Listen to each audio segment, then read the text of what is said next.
একটা বাস্তব কথা কি জানো? কষ্ট নিয়ে দিনের বেলা চলা যায়, কিন্তু রাতের বেলা ঘুমানো যায় না। হ্যালো এভরিওয়ান, আসসালামু আলাইকুম। কেমন আছেন সবাই? সকালে ঘুম থেকে উঠে ফার্স্টে এখানে চা বসিয়েছিলাম চুলায়। তারপর আজ অনেক দিন পর একটু ছেলে বলল অল্প তেলে পরোটা খাবে। এর জন্য আমি এখানে পরোটা আর ডিম ভাজি করে নিব। সকালের নাস্তায় চা করে দিয়েছিলাম। এভাবে পরোটা খেতে তো অনেক বেশি মজা লাগে। তবে আমার এটাতে একটু ভাজি করা হয়েছিল কিছু, এর জন্য একটু হালকা একটু কালো কালো গুঁড়া দাগ লেগে যাচ্ছে। পরোটাতে খুব বেশি তেল ইউজ করা হয় নাই, অল্প পরিমাণ খুবই সামান্য একটু তেল ইউজ করে পরোটা দুটো ভেজে নিলাম।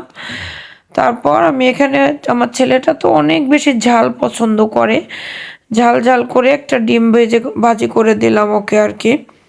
অনেকদিন পর সকালে আজকে রুটি বানালাম, পরীক্ষার কারণে ওকে রুটি খেতে দিই না, বাট ও নিজেই বললো যে আজকে একটু রুটি বানানোর জন্য, এজন্য বানিয়ে দিয়েছিলাম।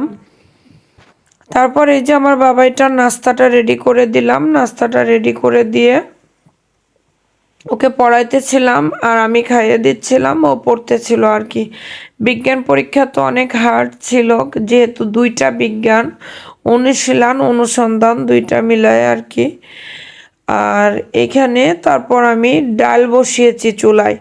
ডালের উপরে যে সাদা সাদা ফেনাটা ওঠে, ওইটাকে একটু ফেলে দিলে ডালটা খেতে কিন্তু অনেক বেশি মজা হয়। অনেকে ফেলে দেয়, অনেকে ফেলে দেয় না।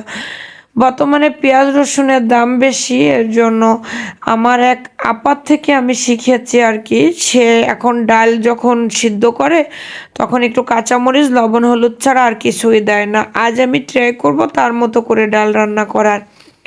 আর আমি ডাল রান্নাতে সবসময় একটু সরিষা ইউজ করি, সরিষা দিলে আমার কাছে ভালো লাগে, বাট সরিষাটা বেটে দিলে একটু বেশি ভালো হয়। এত বাটাবাটির সময় ভাই আমার হাতে নাই, এর জন্য আমি এভাবে সরিষাটা দিয়ে চামিচ দিয়ে সুন্দরভাবে যখন তেলের উপর দিয়েছি আমি একটু ভেঙে দেওয়ার চেষ্টা করেছি, এতেই অনেকটা ফ্লেভার বেরিয়েছে সরিষা থেকে। অনেক দিন থেকে পাতলা ডাল খাওয়া হয় না, তাই ডাল রান্না করে নিলাম। পরে এখানে আমি ডালটা চুলায় বসিয়ে রেখে, পাঙ্গাস মাছ বলছিলাম না যে বিশ্ব পাঙ্গাস মাছ দিবস পালিত হচ্ছে আমার বাসায়। যাই হোক, পাঙ্গাস মাছ দিবস শেষ, মাঝে মধ্যে হয়তো মাসে দেখা যায় যে একটা পাঙ্গাস মাছ আনা হয় বাসাতে। আমি তো খাই না, আর ছেলের বাবা খায়, যেহেতু আজকে শুধু ছেলে খাবে, এই পেটের মাছ নিয়ে সমস্যা হবে, অর্ধেকটা খাবে অর্ধেকটা ফেলে দিবে। আমার ছেলেটা তেলের অংশগুলো খেতে পারে না। তবে আজকে মাছ বোনাটা নাকি আমার বাবাইটার কাছে অনেক বেশি মজা লেগেছে আর কি।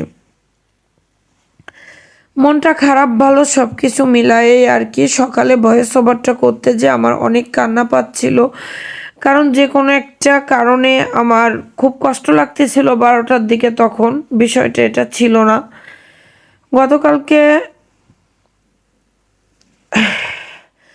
আমার মনটা অনেক খারাপ থাকবে, তাই আমি আজ যেহেতু ছুটির দিন আছে সকালে, তাই আমি ভয়েস ওভারটা করে রাখছি। সকালে শুধু ভিডিওগুলো আপলোড দিব। আর আমার একটু ব্যস্ততাও আছে, আগামীকাল একটু বাইরে যেতে হবে, সব কিছু মিলায়ে একটু ব্যস্ততার ভিতরে থাকবো আর কি। প্রথমে পেঁয়াজ, কুচি করা পেঁয়াজ কাঁচামরিচ দিয়ে দিয়েছিলাম তেলের উপরে, তারপর আদা রসুন পেঁয়াজ একসাথে পেস্ট করে আমি এটাকে একটু ভাজা ভাজা করে নিব। তারপর এখানে পানি দিয়ে দিয়েছি এই মশলাটা। এখন আমি ঢেকে দিয়ে মিনিট 10-এর মতো কষিয়ে নিব মশলাটা। যত বেশি ভালো মশলা, দেখেন মাছটা ভেজে উঠিয়ে নিয়েছি, এটাই পাঙ্গাস মাছের লাস্ট 4 পিস ছিল। আমার বাবাইটাকে আজ রান্না করে দিলাম। আমার বাবাইটা তো অনেক বেশি পাঙ্গাস পছন্দ করে, এর জন্য আমি বড় একটা মাছ এনেছিলাম সেদিন, আপনারা দেখছেন।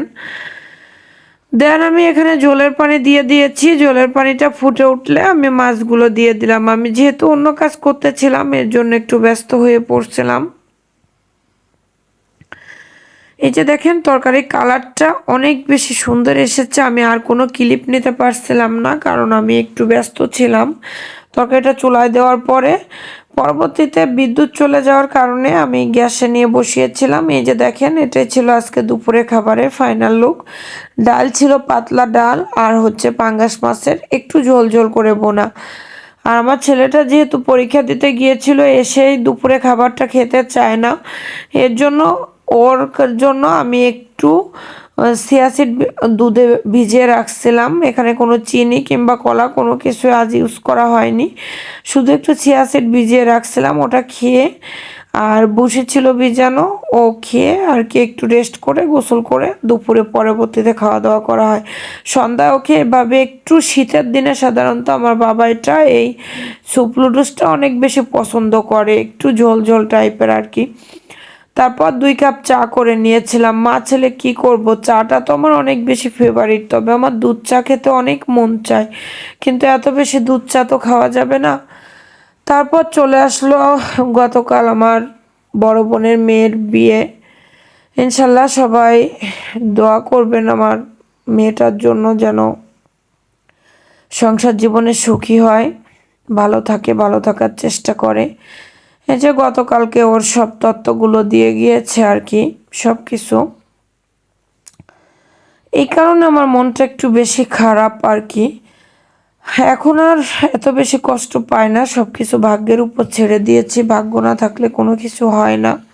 যাই হোক, আমার বাবাইটার যেহেতু এক্সাম চলে, সেহেতু ইচ্ছা করলো আমার বিয়েতে অ্যাটেন্ড করা সম্ভব ছিল না, ইচ্ছা করলেও আমার অ্যাটেন্ড করা সম্ভব ছিল না আর কি। আমার বাবাইটার রবিবার ফাইনাল এক্সাম চলে, তো সব কিছু সব সময় মানুষের হয় না আর কি।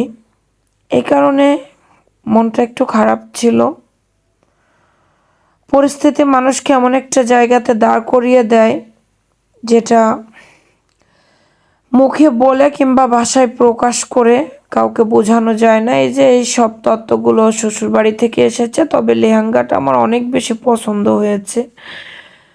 যাই হোক, মেয়েটার জন্য সবাই দোয়া করবেন, আমাদের জন্য সবাই দোয়া করবেন। আল্লাহ হাফেজ, ভালো থাকবেন সবাই, সুস্থ থাকবেন।